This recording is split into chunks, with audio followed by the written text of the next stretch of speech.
Bad money drives out the good money. This is known as Gresham's law. Gresham's law is a principle which was originally applied to currency. When both good and bad currency are in circulation, people tend to hoard the good currency and spend the bad currency, leading to the good currency disappearing from circulation and only the bad currency being used in public. An example would be if a gold coin is worth an X amount and a debased government issue coin, which is made of some base metal like copper, is worth the same X amount, people would keep the gold coin for themselves, and in circulation, you would only find the bad copper-based coins.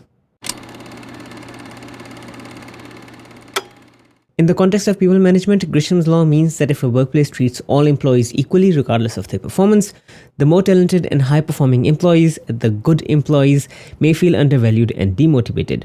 As a result, they might reduce their efforts to match the lower standards, conserving their good energy or even choosing to leave the company altogether.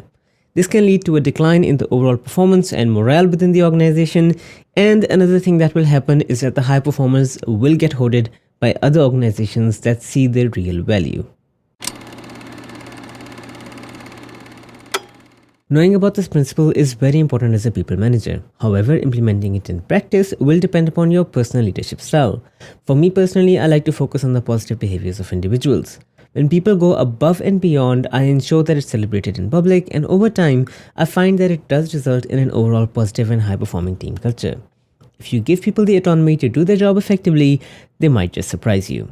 If you enjoyed this video, smash that like and subscribe. Check out Boolean Art to level up your developer skills, and I will see you in the next one.